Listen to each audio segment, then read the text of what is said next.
kerajaan surga, seperti lagu yang kami barusan nyanyikan, harapan kami adalah pada Tuhan.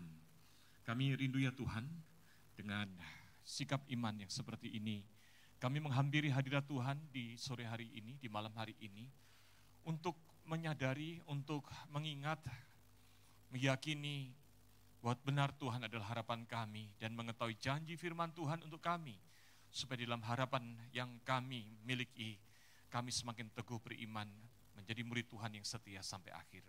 Oleh sebab itu Tuhan berfirmanlah pada malam hari ini, sebagian dari kami lelah karena pekerjaan atau kegiatan sepanjang hari ini, tolong Tuhan teduhkan kami dalam kasih-Mu, supaya kalau ada pikiran-pikiran yang masih mengganggu kami, hari ini ada dalam keteduhan Tuhan, kami menjadi murid yang siap mendengar firman-Mu. Kami menjadi tanah yang siap menerima taburan benih firman Tuhan, supaya firman-Mu boleh bertumbuh, berakar dan berbuah dalam hidup kami. Roh Kudus, terangilah hati dan pikiran kami, berfirmanlah ya Tuhan, di dalam nama Tuhan Yesus kami berdoa. Amin. Shalom. Ya, selamat malam Bapak Ibu dan saudara sekalian. Hari ini kita akan merenungkan satu bagian firman Tuhan. Tema kita hari ini adalah tinggallah di dalamku. Kalau lihat gambarnya begini, judulnya begini, pasti sudah tahu diambil dari mana ayatnya. Dari Yohanes ya, Yohanes 15. Mari kita baca bersama saudara sekalian ya. Yohanes 15 ayat 1 sampai dengan ayat yang ke-8. Kita akan bacanya bertanggapan, ayat ganjil saya bacakan, ayat genap silakan Bapak Ibu yang membacanya. Akulah pokok anggur dan yang benar, dan Bapakulah tukang kebunnya.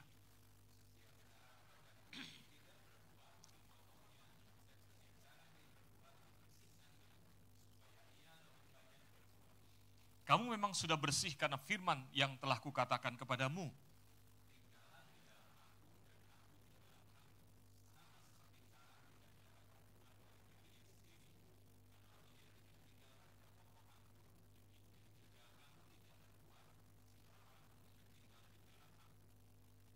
Akulah pokok anggur dan kamulah carang-carangnya. Siapa yang tinggal di dalam aku dan aku di dalam dia, ia berbuah banyak, sebab di luar aku kamu tidak dapat berbuat apa-apa.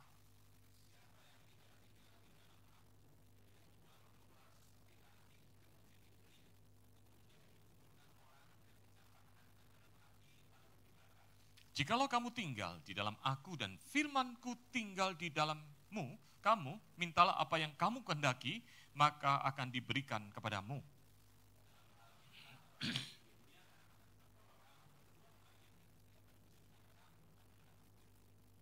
Amin. Setelah ketika bicara tentang umat Tuhan, hubungan antara umat Tuhan dengan Tuhan, maka firman Tuhan yang baru kita baca, memberikan Tuhan Yesus mengajak kita untuk memikirkan hubungan itu dalam satu gambaran antara pokok anggur dengan ranting. Betul ya? Tapi kalau tadi saudara baca di dalam ayat yang mana ya?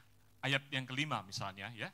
Di situ biasanya tertulis, akulah pokok anggur dan kamulah ranting-rantingnya, betul ya? Tapi di ayat ini dengan terjemahan baru diterjemahkan dengan kata carang. Kata yang agak jarang ya kita dengar ya. Setelah saya pelajari ternyata memang harusnya kata ini yang lebih tepat. Ranting beda sama carang. Ranting itu adalah bagian dahan pohon yang kecil tapi keras, yaitu ranting. Carang itu adalah bagian dahan pohon yang kecil dan lentur.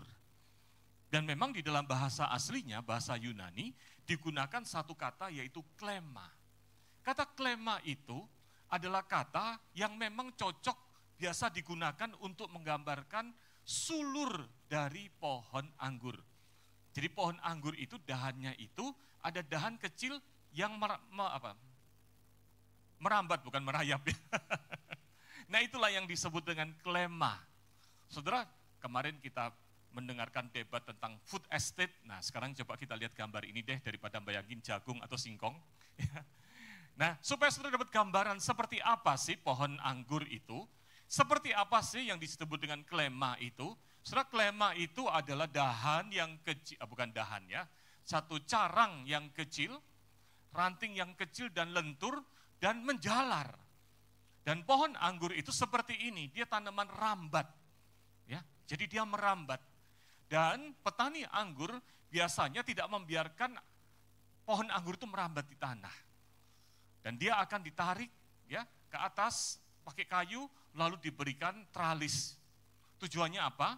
Supaya pohon anggurnya itu tidak berbuah di tanah. Supaya apa? Buahnya itu tidak busuk. Saudara, itulah sebabnya kalau kita pergi ke vineyard, ke perkebunan anggur gitu ya, seru sekali dari kejauhan itu lihat pohonnya itu, merayapnya itu, lalu kemudian ada teralis-teralisnya. Ya. Di sini ada Bu Clara, di sana di Yunani banyak ya, ada vineyard ya. Kalau di Indonesia yang ada kebun jagung, di food estate. Nah, saudara, itulah sebabnya gambaran ini penting untuk kita tahu di awal, mengingatkan kita kepada kemudian apa yang Tuhan Yesus sampaikan tentang siapa dia. Tuhan Yesus di awal Yohanes 15 ini berkata, "Akulah pokok anggur yang benar dan Bapakulah tukang kebunnya." Ketika Tuhan Yesus menggambarkan dirinya sebagai pokok anggur, sebagai batang utamanya, lalu dikatakan pokok anggur yang benar. Tidak cukup dengan kata pokok anggur, tapi dikaitkan dengan kata yang benar. Apa sih maksudnya yang benar? Apakah karena itu firman Tuhan bicara soal kebenaran, maka dikaitkan, oh Tuhan Yesus itu adalah yang menghasilkan firman. Saudara, kata yang benar ini di dalam bahasa Yunaninya menggunakan kata aletinos, yang artinya itu adalah yang sejati, bukan yang bohong-bohongan. Yang sesungguhnya, bukan yang palsu. Kata aletinos ini menggambarkan lawan dari apa yang palsu, yang pura-pura. Kata aletinos ini bicara yang sesungguhnya, yang sejati. Mengapa hal ini penting dikaitkan dengan gambaran tadi bahwa kita itu adalah carang? Karena saudara sekalian, ketika pohon anggur itu mulai menjalar dahan-dahannya itu, maka carang itu tadi kemudian akan bergelayutan, bergelantungan di teralis tadi itu. Dan setelah dia bergelantungan, mengikat teralis-teralis itu, lalu kemudian di situ dia mulai berbuah. Nah, bayangkan. Jadi ranting-ranting itu tadi, berbuahnya itu bergelayutan atau bergelantungan di teralis-teralis kayu tadi. Sehingga saudara sekalian, kalau kita pergi ke perkebunan anggur, kadang-kadang yang terlihat adalah lebih terlihat teralisnya daripada pokok anggurnya. Jadi buah anggur itu akan bergelantungan di teralis-teralis itu. Sedangkan pokok anggurnya yang utama itu tidak terlalu terlihat. Saudara bisa bayangkan, misalnya ranting itu bisa berpikir, selama ini dia bergelayutan di mana? Di teralis, betul nggak? Nah, Tuhan ingin mengatakan, hei kamu umatku, kamu itu memang ranting anggur yang bergelantungan, bergelayutan, pegangan, atau bahasa Prancisnya gandolan, begitu kan ya? Pada apa? Pada teralis itu. Tapi yang memberikan kehidupan kepada kamu bukan teralis itu, betul nggak? Kalau sudah melihat gambar ini, nggak kelihatan pohon utamanya yang mana. Misalnya ada 4 kaki teralis itu. Hah? Pokok anggurnya ada di mana? Kaki yang mana? Kelihatan nggak? Nyaris nggak kelihatan, betul ya? Kalau dilihat perhatikan benar-benar kayaknya yang di belakang itu. Ya, yang kanan belakang itu. Tapi yang lebih utama terlihat akhirnya teralisnya yang kokoh, yang dirasakan oleh ranting-ranting yang menjulur itu, yang menopang dia tiap hari, tempat dia bergelantungan, tidak jatuh, adalah teralis kayu itu. Saudara, gambaran ini ingin Tuhan Yesus sampaikan untuk mengajak umatnya, saudara dan saya, menyadari bahwa hidup kita ini bukan bergantung kepada sesuatu yang lain selain Tuhan. Sumber kehidupan yang sejati itu siapa? Tuhan. Namun sayangnya, kadang-kadang kita itu tidak menyadari hal itu atau lupa tentang hal itu. Setelah gambaran tentang pohon anggur itu biasanya digunakan di dalam perjanjian lama untuk menggambarkan umat Israel.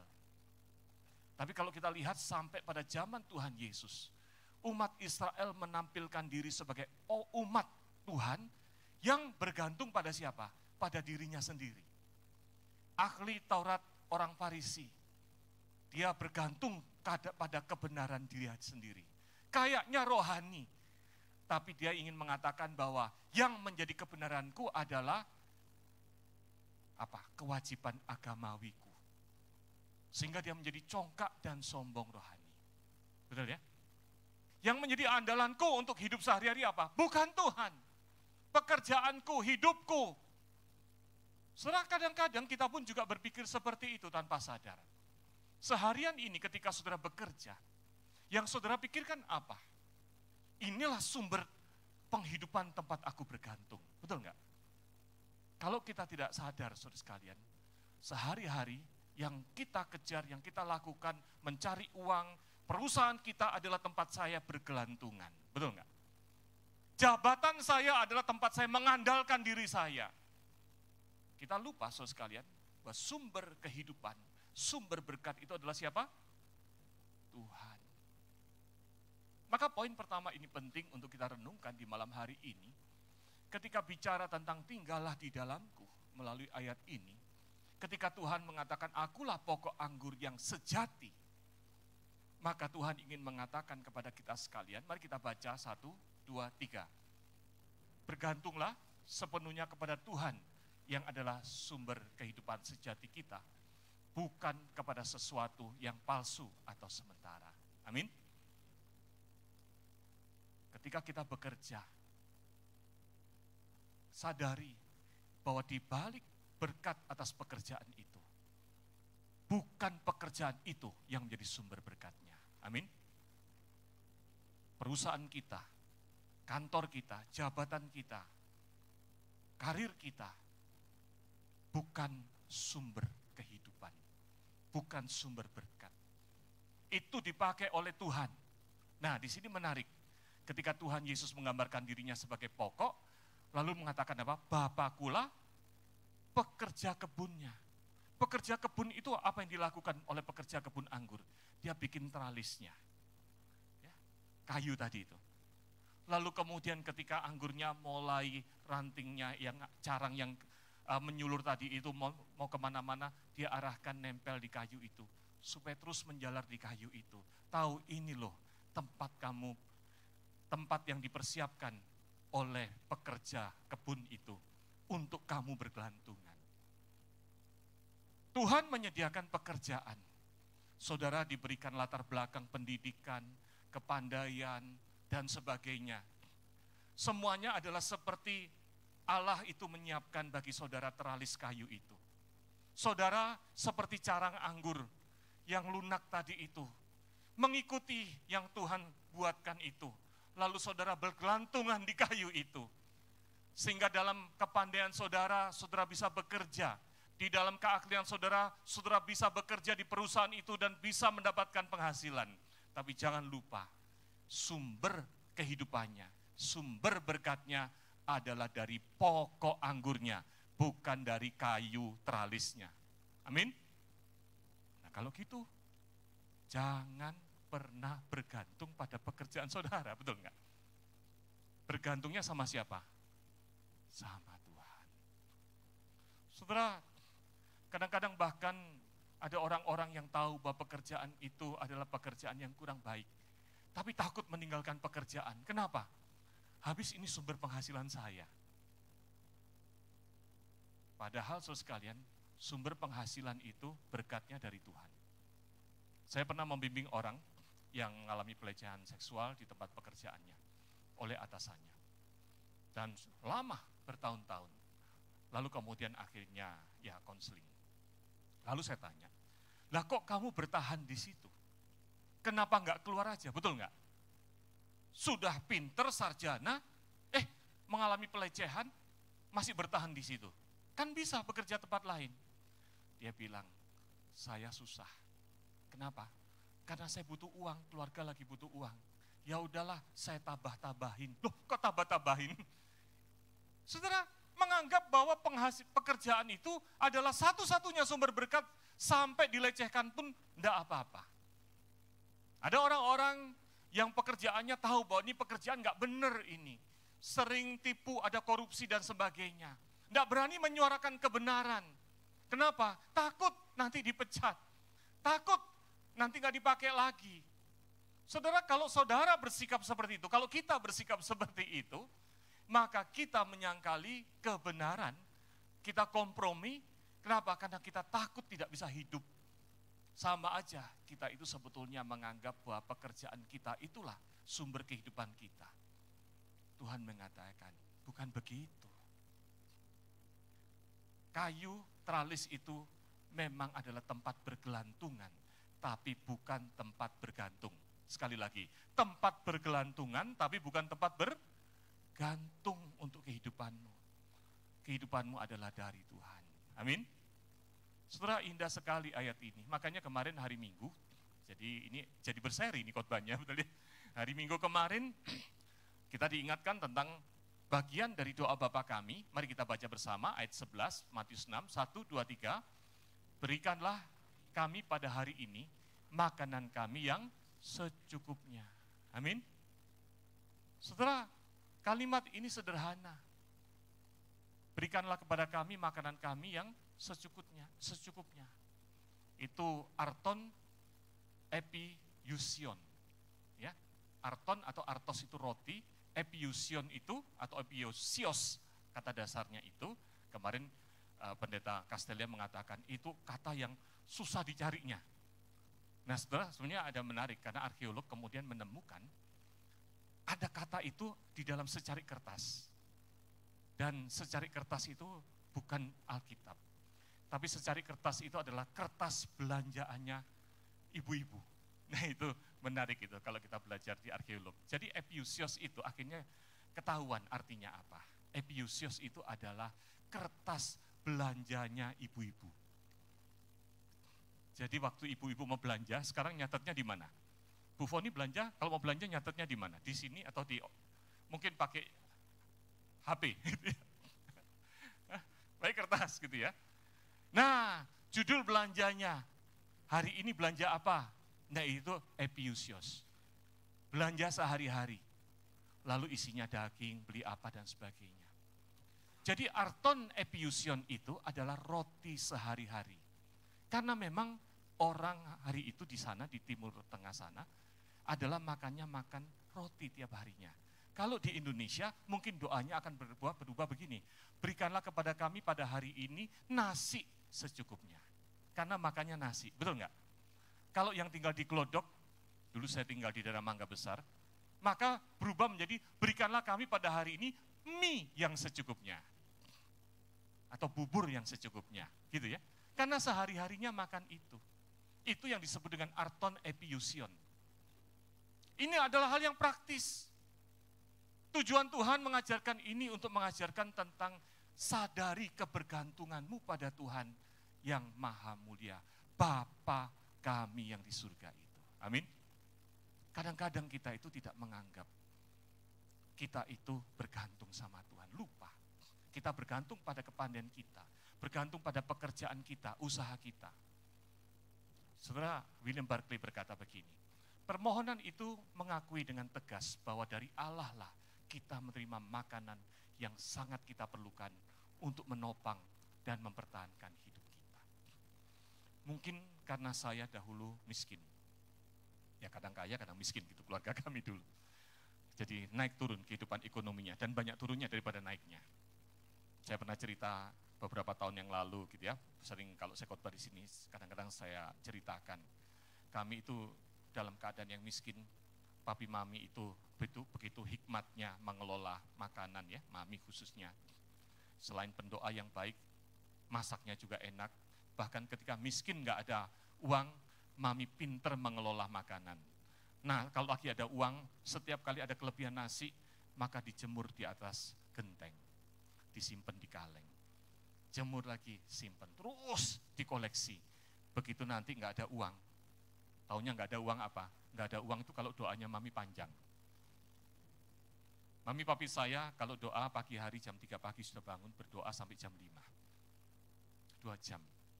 Dan doanya sujud menangis sampai lantainya basah. Doa gitu ya. Lalu kemudian setelah itu mempersiapkan anak sekolah, lalu mami mempersiapkan papi berangkat kerja. Kalau dari situ, lalu kemudian mami masuk kamar lagi dan berdoa, saya udah tahu hari itu makan nasi sama garam, nggak ada uang. Dan itulah daya tahan kami. Tetap bersandar sama Tuhan, tidak meninggalkan Tuhan, percaya sepenuhnya pada pemeliharaan Tuhan. Dan kalau sudah begitu, maka kemudian nasi itu, yang tadinya dijemur itu, dikukus lagi.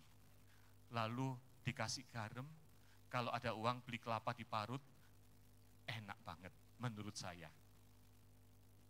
Kalau ada uang lagi ditambahin kacang, makanya sampai sekarang keluarga kami itu suka bikin sambal kacang, kayak sambal pecel gitu tapi keringan, dicampurkan di atasnya, enak banget. Ya itulah makanan orang yang lagi susah, betul ya? Tapi hari itu saya merasakan sebagai anak kecil, enggak susah. Kenapa? Karena papi mami mengajarkan iman kepada Tuhan. Enggak ada hidup yang susah. Tiap hari, apapun juga, kalaupun itu nasi aking, itu pun adalah pemeliharaan Tuhan. Amin. Maka saya setiap kali sejak kecil selalu berdoa apa? Doa pagi saya begitu bangun. Selain mengucap syukur, berdoa, minta berkat Tuhan sepanjang hari ini. Satu doa yang tidak pernah putus sampai hari ini. Saya selalu berdoa, berikanlah kepada kami ya Tuhan makanan yang secukupnya. Makan, minum secukupnya. Saya pernah ngomong makan saja, saya bilang nanti kalau minumnya nggak ada gimana. Jadi itu doa saya. Mungkin Anda akan mengatakan, doanya doa latah, diulang-ulang tiap hari. Saya pernah suatu hari berpikir, ini doa kayaknya latah dari kecil. Maka beberapa tahun yang lalu saya putuskan untuk tidak lagi mendoakan itu. Saya khawatir ini jadi kebiasaan saja. Saya mulai berpikir, coba saya 1 bulan tidak akan berdoa. Berikan makan minum secukupnya buat kami pada hari ini. Waktu saya berhenti, baru 3 hari, saya merasa bersalah. Seolah-olah saya tidak lagi membutuhkan makan sehari-hari dari Tuhan. Maka kemudian belum sampai 1 bulan, baru 3 hari, saya batalkan untuk tidak lagi mendoakan. Jadi sampai sekarang, bukan sekarang, sampai sekarang, tiap hari bangun pagi, selalu salah satu pokok doa saya adalah, Tuhan berikanlah kepada keluarga kami, semuanya Tuhan, yang di Jakarta, di Semarang, dimanapun juga, makan minum secukupnya. Untuk menunjukkan kesadaran saya, untuk mengatakan pengakuan saya pada Tuhan, saya bergantung pada Tuhan. Amin. Walaupun ada beras 20 kilo di rumah, walaupun ada daging wagyu 3 di kulkas, walaupun ada apa lagi, banyak makanan dan buah-buahan di kulkas di rumah kita, saya katakan, saya tetap berdoa itu. Saudara, itu adalah wujud pengakuan kebergantungan kita pada Tuhan. Bukan bergantung pada pekerjaan, bukan bergantung kepada karir kita, bergantungnya pada Tuhan, sumber kehidupan yang sejati. Amin. Saudara, yang berikutnya, mari kita lihat satu bagian lagi yang menarik dalam Yohanes 15 ini. Mari kita baca, 1, 2, 3. Akulah pokok anggur dan kamulah carang-carangnya. Siapa yang tinggal di dalam aku dan aku di dalam dia, ia berbuah banyak. Sebab di luar aku, kamu tidak dapat berbuat apa-apa. Saudara, kalimat ini adalah kalimat yang sering kali kita dengar. Di luar aku, di luar Tuhan, kita tidak dapat berbuat apa-apa. Hari ini saya mengajak saudara berpikir kritis. Enggak apa-apa jadi orang Kristen itu kritis. Ya. Kalau baca Alkitab, logika kita harus jalan. Saudara pernah enggak memikirkan ayat ini dan bertanya, apa betul ya? Di luar Tuhan kita tidak dapat berbuat apa-apa. Betul nggak? Coba pikirkan. Jawabannya apa?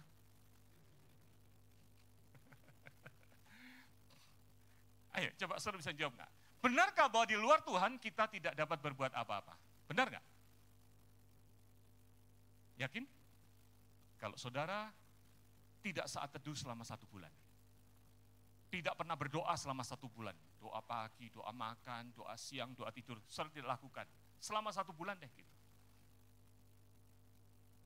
Apalagi tidak ke gereja selama 1 bulan, tidak persembahan 1 bulan, tidak melakukan apapun yang berhubungan dengan Tuhan selama 1 bulan. Pertanyaan saya, saudara masih bisa melakukan sesuatu nggak?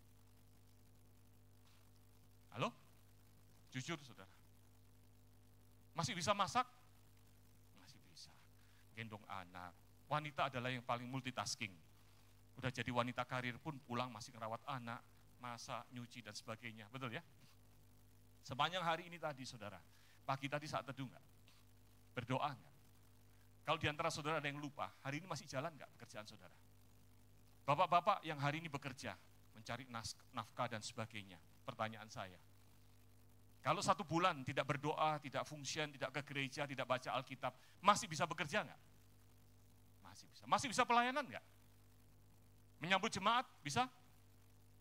Masih bisa pimpin doa? Bisa.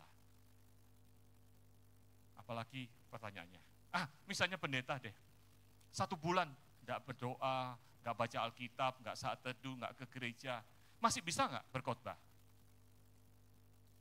Saudara, jujur kita katakan, masih bisa loh.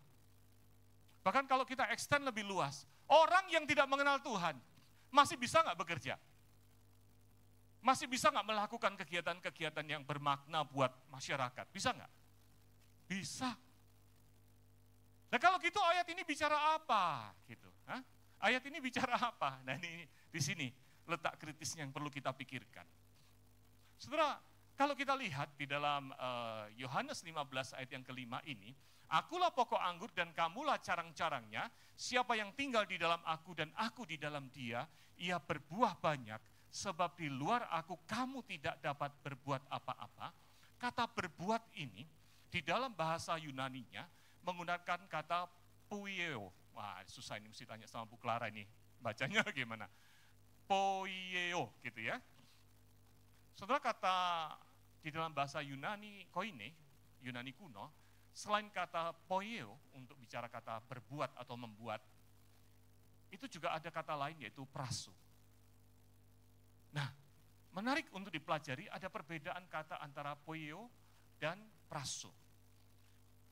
Poieo itu artinya adalah membuat sesuatu untuk mencapai sebuah hasil. Kata poieo itu kalau kemudian diturunkan kemudian dipakai, diadopsi dalam bahasa Latin, kemudian sampai ke bahasa Inggris, itu kemudian menjadi kata poem. Poem itu apa? Puisi. Membuat puisi.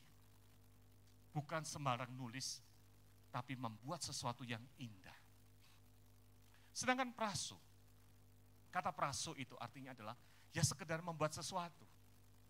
Kata praso itu adalah membuat sesuatu yang rutin. Bahkan kalau mau latihan, nah itu adalah praso. Jadi orang kalau baru belajar menulis, membuat tulisan, itu praso. Tapi kalau seorang sastrawan, dia bukan praso. Ketika dia menulis puisi, itu menggunakan kata poieo disebutnya. Membuat sesuatu yang bernilai, yang punya hasil yang baik. Di sini tadi ada Ribka baru lulus kemarin. Ya, mana tadi Ribka? Ribka pada waktu belajar masak, bikin pastry. Orang yang baru belajar bikin makanan, itu adalah praso. Dia perlu berlatih, membuat lagi. Kalau dia hanya sampai di level yang biasa-biasa, maka itu tiap hari yang dia kerjakan adalah pengulangan-pengulangan dari praso. Tapi kalau dia sudah menjadi chef yang bagus, seperti siapa? Jamie Oliver, ya. Jamie Oliver salah satu chef yang dari UK yang terkenal itu. Dia kalau bikin karena dia sudah ahli, yang lalu pernah saya lihat di televisi, telur 5 dia kocok pakai mixer. Cuma telur aja. Lalu kemudian dia ambil butter, taruh di wajan. Lalu kemudian ditambahin sedikit sesuatu begitu, telurnya ditaruh di situ, lalu mengembang, dan enggak macam-macam lagi, enggak lama, enggak digoreng sampai kering gimana, lalu ditaruh di piring, dimakan, dia bilang, wow, marvelous, begitu ya, enak banget. Padahal telur cuma digituin doang, sampai baunya keluar dari televisi, saking enaknya. Itu kalau chef yang bikin. Apa yang dia buat adalah sesuatu yang bernilai, yang indah, yang kelasnya luar biasa, itulah poieo.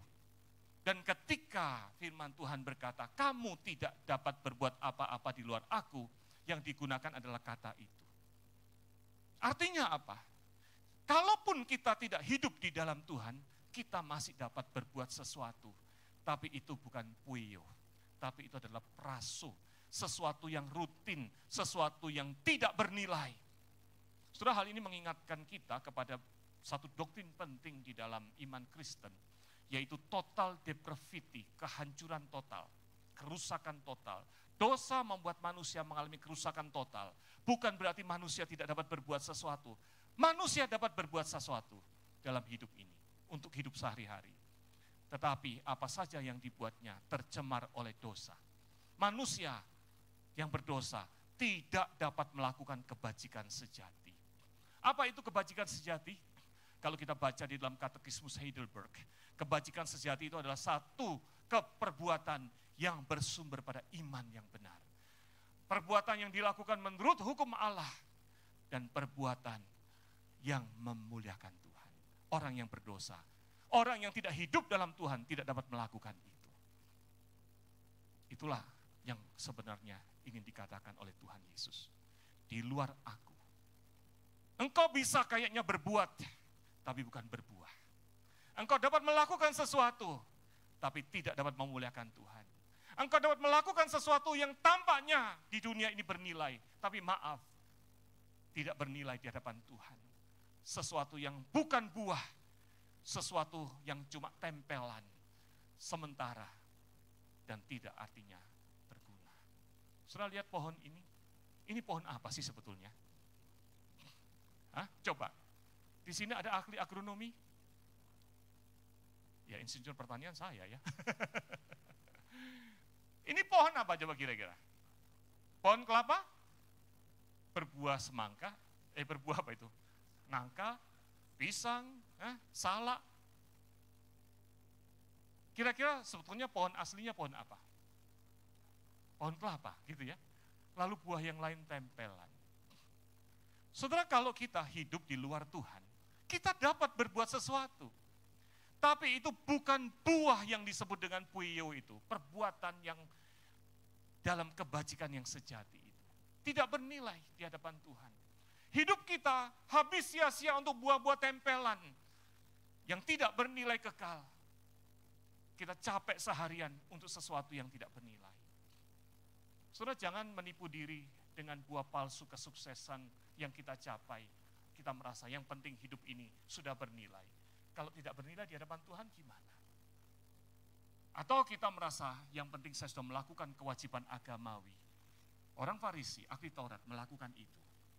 Dan itu bukan bersumber dari kehidupan bersama Tuhan. Hidup kita yang seperti itu adalah hidup yang sia-sia. Maka saudara sekalian, poin kedua dan terakhir ini penting, mari kita baca bersama-sama. 1, 2, 3. Bangun relasi intim dengan Tuhan melalui, jangan terjebak atau merasa puas dengan aktivitas agamawi. Bangun relasi intim dengan Tuhan. Buah itu terjadi ketika hidup itu menempel, itu yang Tuhan inginkan. Buah itu bukan goalnya. Yang Tuhan inginkan adalah hidup yang menempel pada Tuhan. Buah itu adalah akibat dari hidup yang menempel di dalam Tuhan. Amin. Buat apa kita tampil kelihatan aktif melayani kalau hidupmu tidak menempel pada Tuhan? Buat apa engkau sukses di dalam karir kalau engkau tidak menempel pada Tuhan? Buat apa engkau mendapatkan jabatan yang tinggi, kebanggaan, segala hal kalau hidupmu tidak menempel pada Tuhan? Karena firman Tuhan mengatakan ranting yang tidak menempel pada Tuhan akan diapakan? Dipotong dan dibakar. Saudara, firman Tuhan hari ini mengajak kita untuk melihat hidup yang lebih bermakna.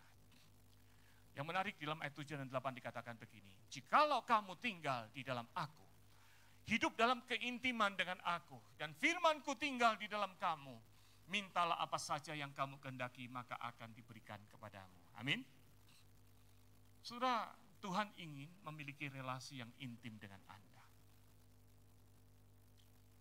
Dia ingin berbicara dengan Anda melalui firman-Nya. Dia ingin mendengar perasaan, pikiran, dan keinginan kita melalui doa kita. Dia ingin memberkati kita. Amin. Maka marilah kita menjadi ranting atau carang yang betul-betul menempel erat dengan Tuhan. Dan biarlah hidup kita kemudian dalam keseharian boleh menghasilkan buah akibatnya. Buah yang bukan menjadi tujuan, tapi buah itu adalah akibat dari keintiman hidup di dalam Tuhan. Sehingga kita boleh menjadi suami yang jadi berkat buat keluarga, buat istri dan anak-anak.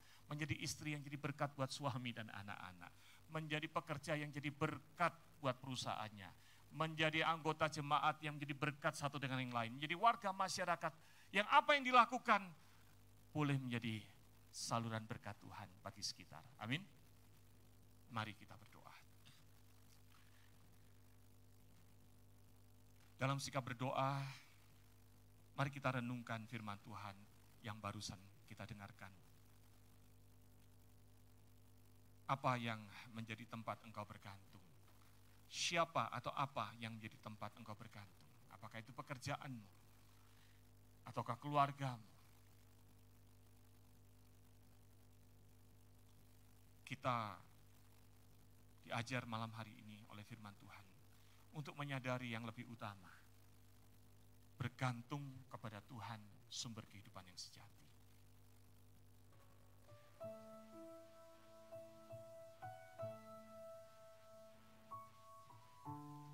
Mari kita belajar bergantung kepada Tuhan. Menyadari kebergantungan kita kepada Tuhan, sumber kehidupan yang sejati. Marilah kita membangun hubungan persekutuan yang dekat dengan Tuhan. Jangan terjebak kepada kesuksesan yang kita capai. Itu bukan buah. Sejauh itu bukan hasil keintiman hubungan kita dengan Tuhan. Itu bukan buah. Itu bukan sesuatu yang untuk dikejar. Jangan terjebak kepada bahwa saya sudah melakukan aktivitas agamawi, melayani dan sebagainya. Datang ke gereja, rajin melakukan ini itu.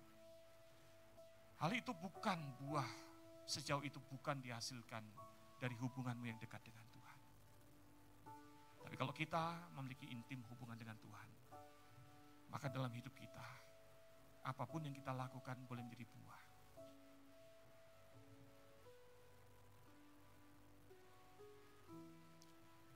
Mari kita ambil sikap berlutut, kita bawa diri kita dalam doa kepada Tuhan. Nyatakan kebergantungan kita kepada Tuhan, kita naikkan lagu ini sebagai doa kita bersama. Allah kuasa melakukan segala perkara.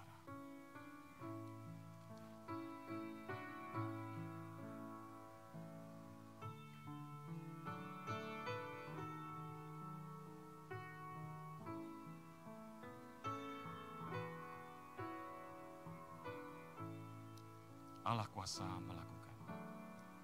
Allah kuasa melakukan segala perkara. Allahku maha kuasa, yang ciptakan seisi dunia, atur segala masa. Allahku maha kuasa. Mari kita ambil sikap berdoa. Katakan kepada Tuhan, Tuhan, Engkau sumber kehidupan yang sejati. Aku bergantung padamu, Tuhan. Mungkin saudara sedang ada dalam pergumulan, dalam pekerjaan, pergumulan dalam kehidupan. Jangan berjuang sendiri. Jangan mengandalkan diri sendiri. Mari datang bergantung kepada Tuhan.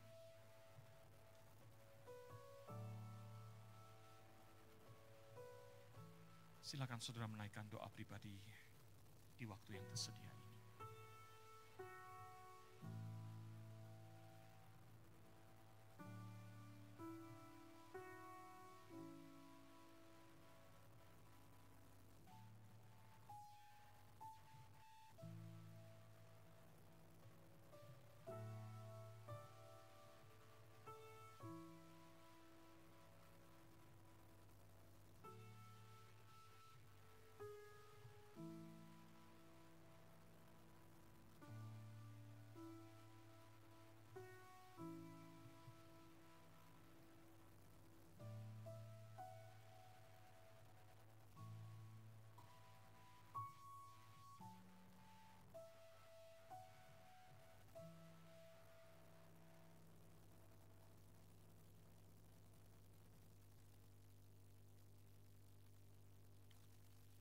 1 Petrus 5 ayat 7 berkata, serahkanlah segala kekhawatiranmu kepada Dia yang memelihara hidupmu.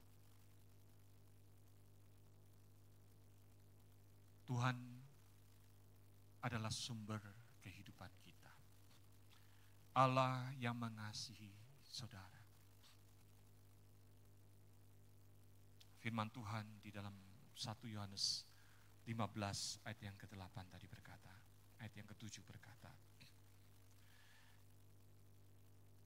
jikalau kamu tinggal di dalam aku dan firman-Ku tinggal di dalam kamu, mintalah apa saja yang kamu kehendaki,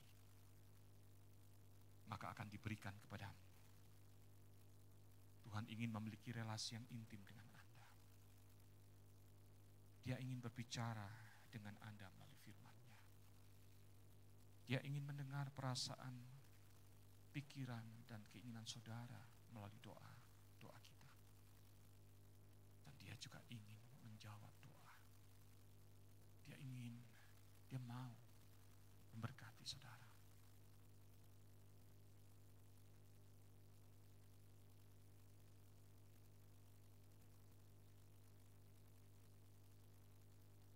Bapa kami yang ada di dalam kerajaan surga, malam hari ini Tuhan kami bersujud, anak-anak-Mu datang ke hadirat Tuhan. Ampuni kami kalau seringkali kami mengandalkan diri kami lupa bahwa hidup kami bergantung pada Tuhan. Engkau Tuhan Allah yang mengasihi kami, Engkau sumber berkat, kecukupan, anugerah buat hidup kami. Tapi kami, di dalam keseharian kami hidup seperti tidak punya Tuhan. Kami bergantung pada pekerjaan kami. Kami takut kehilangan pekerjaan. Tapi kami tidak takut kehilangan waktu untuk Tuhan.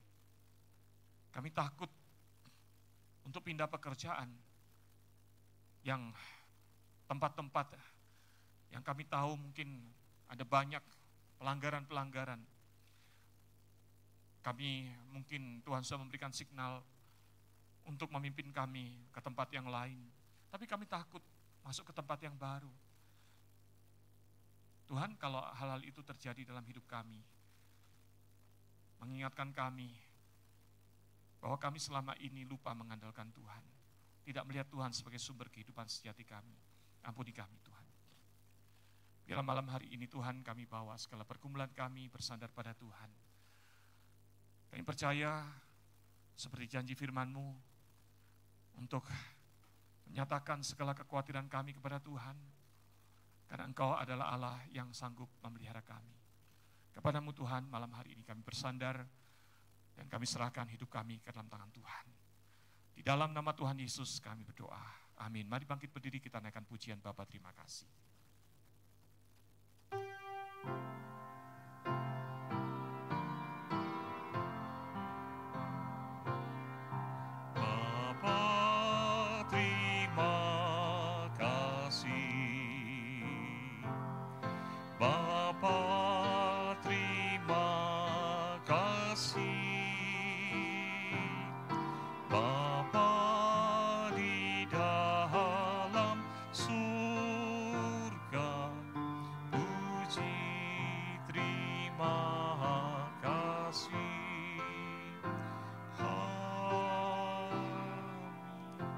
Mari kita mengarahkan hati dan hidup kita kepada Tuhan.